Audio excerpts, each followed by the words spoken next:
Oh, we're disappointed, obviously, because we've turned a corner in recent weeks. The team's been playing some really good football the last couple of weeks, and again today, there's a lot of positives out of today. I thought some of the defensive effort in that first half, especially, because we absorbed a hell of a lot of pressure on our own goal line and going uphill, and we're doing some tough sets coming out of that corner in the first half, and I think probably took a bit of juice out of us, and again, probably hurt us a little bit.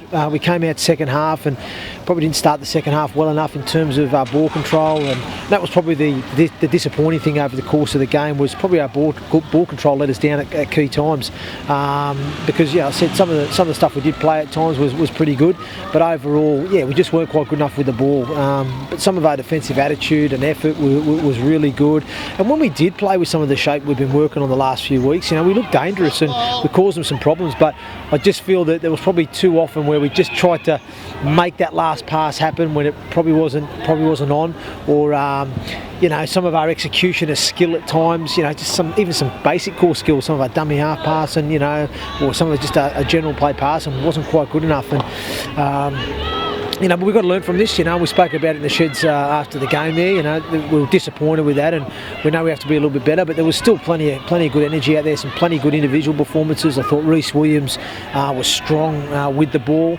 Matt Davis, I thought, had a big game for us as well. He seemed to be cleaning up a lot of the donkey work there for us, and Glenn Riley again started well for us in the front row, and there was a lot of positives from the game, but like I said, you just got to learn in the big games. I said to the boys there, what did Featherstone do to us? They just completed high, and they kicked well. They put the ball where it needed to be, and probably our kicking game and our outcomes to end of sets weren't as good as they have been in the last couple of weeks.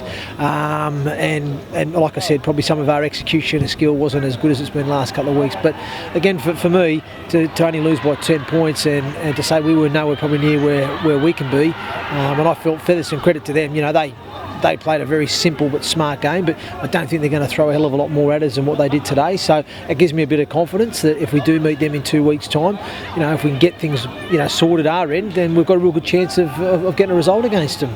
But again, the thing for me is we just, like I said, we just have to learn from the things that we did today. We just got to have a little bit more composure and be a little bit more clinical at key times throughout that game. We still bombed a couple of tries, let's not forget. I know Elliot Keir dropped a couple over the line there. If we score them there, all of a sudden it could be 16-0, and the game's a totally different ball game. But unfortunately we didn't quite turn the screw against the opposition, and we just allowed them to get some ascendancy. And certainly in that second half, they had about a 10 or 15 minute spell there where they really just came through our middle. Their back three got them on the front foot really well, which we identified this week was a strength of theirs, and they just kept hammers around that block hole area, and they really made some easy meters, and we just weren't quite strong enough to contain them, which just gave them that impetus to get a few quick tries there. Well, I dare say, mate, everybody will be fully fit next week. I'll be surprised if we haven't got any that fully fit, but we've got to have a check on Sean Morris. Obviously he came off at half time, which I think that hurt us a bit.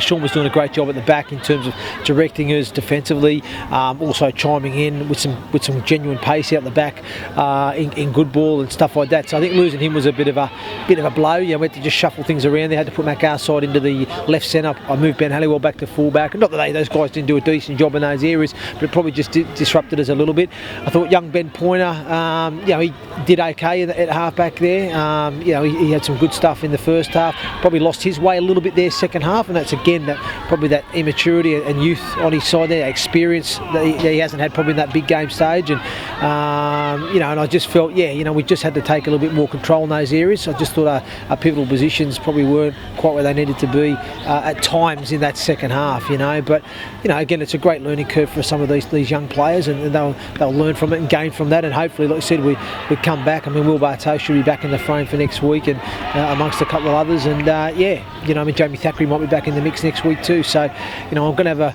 a bit of a selection headache, as you mentioned, Bear, and I'm going to have a look at the video and pick the team that I feel is going to be the right ingredients within the team to get the result against Dewsbury. So I've got to have a look at what their strengths and weaknesses are, and identify the players that I think are best suited to go out there and get the job done.